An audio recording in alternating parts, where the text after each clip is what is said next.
Hello my lovely students, welcome back to the channel. So अभी हम पढ़ के आए हैं वर्क क्या होता है, साइंस के टर्म में वर्क डन किसे माना जाता है। अब थोड़ा सा इसका फॉर्मूला समझ लेते हैं। पहले रिवाइज कर लिया। अच्छा, वर्क डन क्या होता है? जब भी किसी ऑब्जेक्ट पे कोई फोर्स लगेगा एंड उस फोर्स की वजह से कुछ डिस्प्लेसमेंट होगा तो हम मानेंगे कि वर्क डन हुआ है।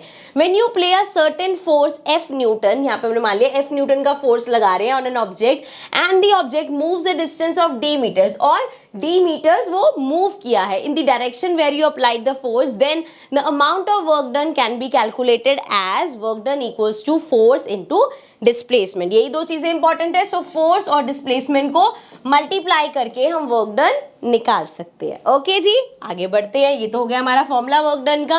अब हम यहाँ पे फॉर्मूले के हिसाब से अगर डेफिनेशन पढ़ें, so work is defined as the product of the force applied on an object and displacement cause due to the applied force in the direction of the force.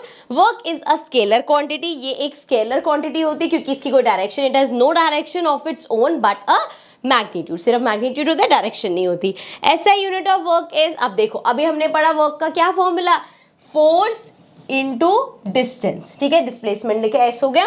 So force की SI unit क्या होती है, Newton. अगर हम distance की बात करें तो एम। सो क्या बनना चाहिए, एन एम। सो एन एम के साथ साथ एक यहाँ पे एक वर्ड आप पढ़ोगे विच इज जूल। सो अगर आपने जे लगा दिया, ये हमारी होगी एसआई यूनिट। लेकिन उन्होंने कह दिया भाई एनएम रहने दो, सिर्फ जूल लिख लो। और अभी आप देखोगे आगे एनर्जी वगैरह में भी यही उसकी एसआई यूनिट होती है, बट वो चलो बात की चीज है। सो ये हमें याद रखना है कि SI unit of work done is जी।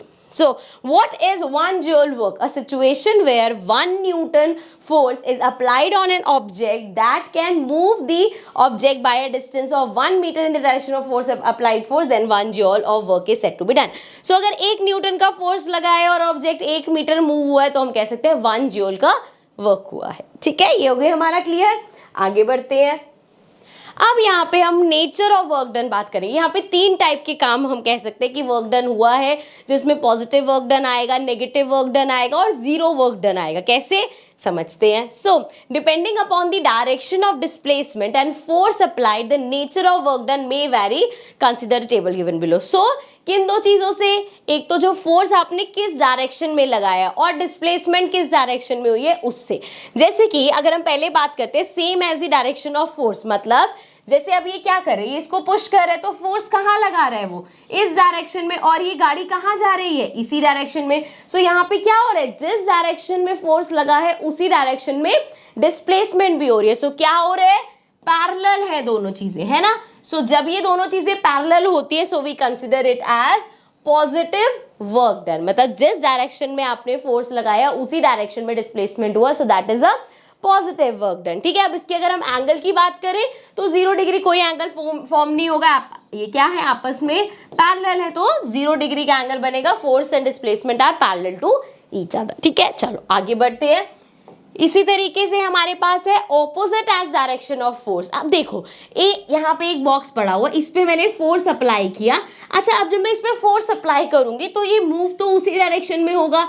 तो अगर बात किया जाए मेरे फोर्स अप्लाई करने में और ऑब्जेक्ट मूवमेंट की बात करी जाए, so again that is positive only. But अगर हम बात करें यहाँ पे एक जना और एक रोल प्ले कर रहा है, दैट इज फ्रिक्शन। हम जब भी फ्लोर पे कोई चीज को धक्का लगा रहे तो फ्लोर क्या कर रहा है, फ्रिक्शन क्रिएट करता है। फ्रिक्शन हमेशा ऑपोजिट डायरेक्शन में, अगर ये चीज इस तरीके से जा रही है तो फ्रिक्शन ऑपोजिट डायरेक्शन में फोर्स लगाते हैं। तो अगर हम फ्रिक्शन और फोर्स की बात करें सो इस केस में हमारा नेगेटिव वर्क डन माना जाएगा। तो opposite as the direction of force, so यहाँ पे हमारा फोर्स माइनस में होगा ना, जब भी हम फ्रिक्शन का फोर्स लेते हैं नेगेटिव लेते हैं। So this is negative work done और इसका एंगल 180 डिग्री बनेगा ना भैया, फोर्स तो इधर लगा, फ्रिक्शन इधर लग रहा है, सो 180 डिग्री का एंगल बन रहा है।